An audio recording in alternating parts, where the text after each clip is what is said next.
fear that that is the truth.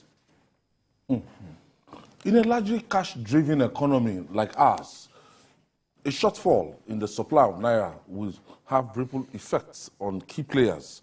Economic experts say the total amount of local currency in circulation shrunk from 3.23 trillion Naira at the end of October 2022 to 1.54 trillion Naira as at 31st of January 2023. This comes after an aggressive redesign of 200, 500, and 1,000 Naira notes.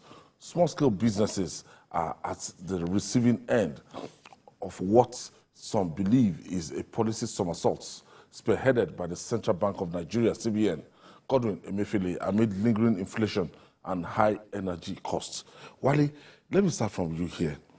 It's as if, you know, a country that was very fragile, the economy was fragile, and inflation had risen to all-time high of 20-point-something%, double digits, and all of a sudden it's as if it's like a curse, self-inflicted.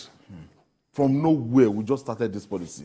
Yesterday, I came back to Lagos on Friday, and as of yesterday morning, I was going around town, I needed cash, and some POS offered me old 1,000 Naira notes and told me that I have to pay to collect 1,000 Naira, I have to pay 100 Naira. And I was like, so you guys had this money. I now discovered that businesses around, they've been bringing out these new old notes. That means the punishment that the federal government would have meted out on its citizens. I think there is no business organization now that has no one complaint or the other. The Small and Medium Enterprises, Small Business Owners Association of Nigeria, the National Association of Small-Scale Industrialists of Nigeria, the Manufacturers Association of Nigeria. There is none that is left that is not with one bitter story to tell. But I think things will have been better managed, if not because of the CBN policy, that most industrialists, most businessmen did not even anticipate at the beginning of the year. Because the tradition is that you have the financial year, you plan your budget, this is how much you are going to spend on diesel, this is how much you are going to spend on importation.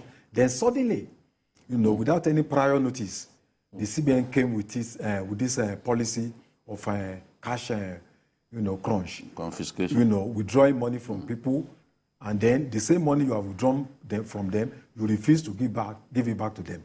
The CBN they also fail to live up to its own law. Initially, it said people can collect 20,000 Naira, in a day. Later, it said 100,000 Naira. Whether it's 20,000 Naira, whether it's 100,000 Naira, nobody could get anything. People are being given 2,000 Naira, 1,000 Naira. And this, it cut across broad. Everybody was affected. So I think that policy was, it was a conscious economic sabotage. It sabotaged the economic, projections of many institutions, compounded with the, man-made and forced scarcity. So I think what we saw was an attempt by people with political agenda to use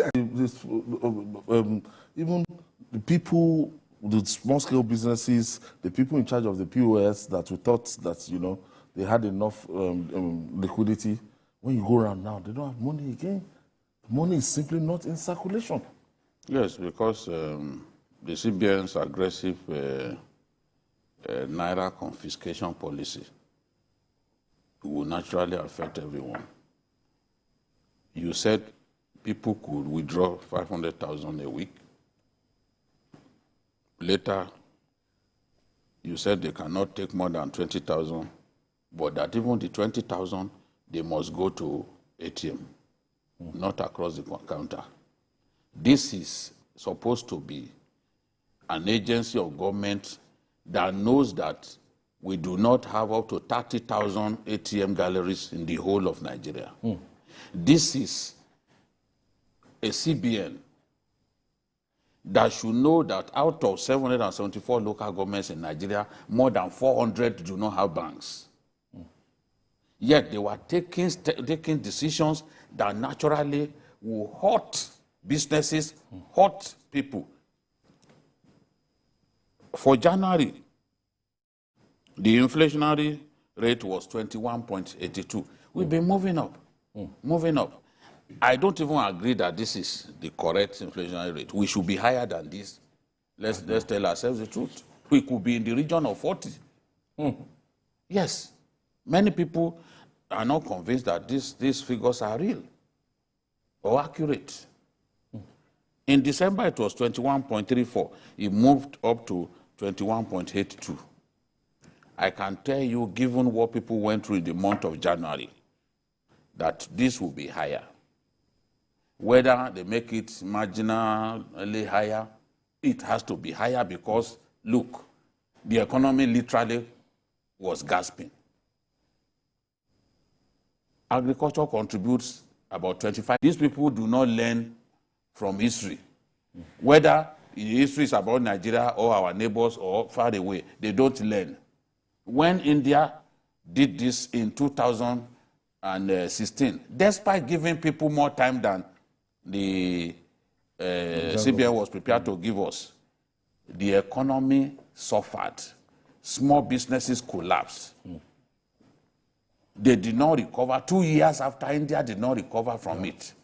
Now, we don't copy things that are good enough. We copy negative things. If we copy good things, Nigeria won't be where it is today.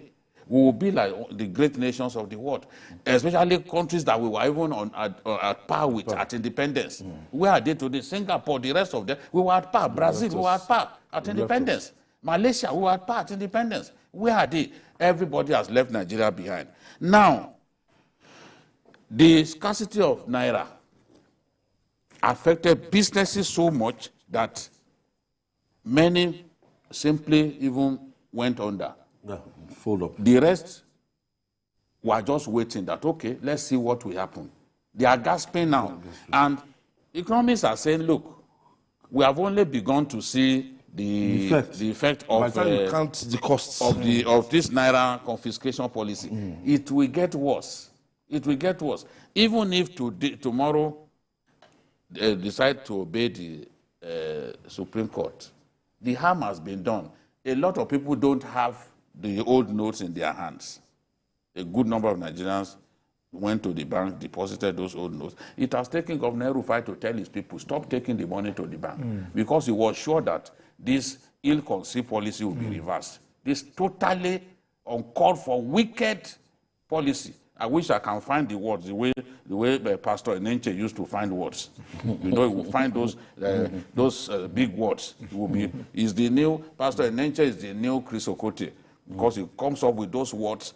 But I cannot. I'm not blessed to talk like that. To find those words to describe the wickedness in high places that our people are suffering from. So they are saying this is just the beginning. That the effect of the Naira scarcity and the fuel scarcity will begin to show on our people as we go on. In Maiduguri, it's about 350 Naira per liter. Look at that. Look at the leap. Self-inflicted. 350 Naira. Now we are seeing fuel. You go, as I was coming to work now, I'm seeing filling stations that didn't have fuel for months. I'm seeing them now, they are selling fuel. Some of them up to 3 or 4 people there. Fuel, literally everywhere now. But at a time when Nigerians needed to decide, the people in government, as if they wanted their own part, them to be the last representative, as if they wanted APC to die after they leave office, they allowed themselves to be pushed, misled into allowing these sort of things to happen. How can we have fuel scarcity since October and you couldn't solve it? Everybody used to praise the president that, oh, this president came and stabilized that sector. Suddenly you are living when you are supposed to live on a high. That is when we face the most painful, the most calamitous fuel scarcity in recent history. Now, which also pushed people to take decisions. Some of the people who decided to vote against SPC is because of this suffering in the land. People are saying, how come? What happened in Borno? Are people not supposed to vote based on the reality on ground? Whether it's Borno or Yobe or Zamfara, anywhere, are they not Nigerians? Look at the president's home state, Katsina, where insecurity is such a big problem. At least 12 to 13 states, bandits are running riot. In Zamfara, they still attacked a community, killed DPO today. I mean, I think yesterday. So the people will react to the pains that they are going through and ditch their former, ditch their rulers that they believe should have made things easy for them. Where people can't even find cash. 1,000 naira becomes a Where big people problem. can't find cash. And you are wondering why El-Rufai lost in Kaduna. Why won't he lose? Why won't he lose? He knew it was coming. He was warning. Why won't he lose? The saving grace for the APC is the quality of their candidates. A candidate who had reached out across the length and breadth of our country. Without that, it will have been a rout. It will have been a rout. That is a saving grace. Nothing else. Very tough candidates. He had built bridges for years. Young people may feel that, oh, he deserves to be hated the way they hate him. But where they hate him, some idolize him. It's not, somebody said Tinubu cannot win an election unless he gives people money. Absolute rubbish. All of the people who voted in the north, did they give them money? Did they give them money? Is it even practicable to give everybody money? So this is the thing.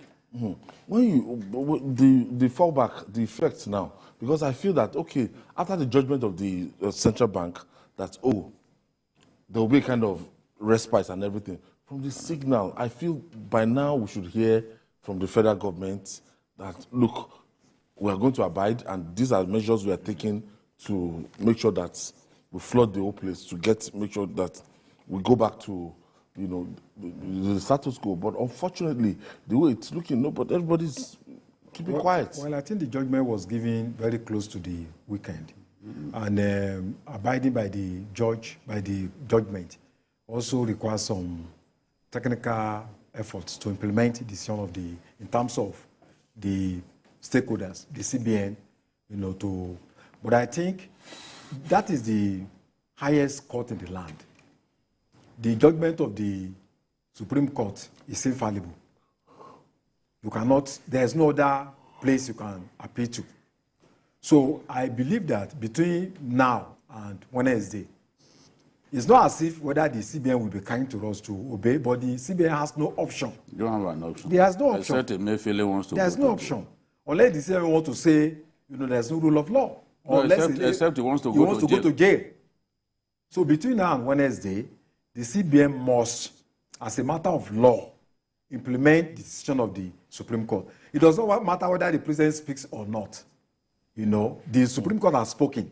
I don't think we are waiting for any other authority to speak. I don't even know why they are saying president must speak. Why? What does it need to do? Obasanjo lost many cases in the Supreme Court. He's not the chief judge of the country. Even Atiku was boasting the other day that he defeated Obasanjo 11 times. Did Obasanjo have to speak? He had to comply. What's going on in our country? The Supreme Court will give an order, you now want the president to speak. Because of what? Is the president bigger than the Supreme Court? Of course, it's not bigger than the Supreme Court. And is obligated to implement the Supreme Court's decision, whether it favors him or not. This is not the first time the Supreme Court judgment will go against the president. And this one must not be different. He has to obey. The same president has come out to apologize about the pains inflicted on our people. So why not do your best to let the pain end? Nigerians are not interested in apology. Just do your best to put an end to the pain. Nigerians have gone through too much pain. I'm telling you. Too much pain.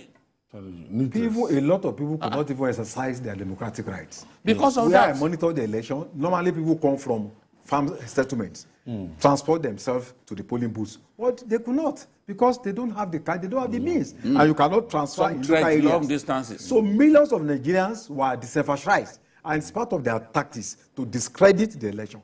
But eventually we still, we are grateful to human nature that people still came out en masse, at least to show that they want democratic governance as an alternative to any other arrangement that anybody may be making. And it's not as if we are ready for the fintech thing, because all transactions, all this financial technology, it has exposed the flaws. No, because, I was speaking with a banker, and he said before they came up with this knee-jerk and highly unthought-out policy, they did not conduct a stress test.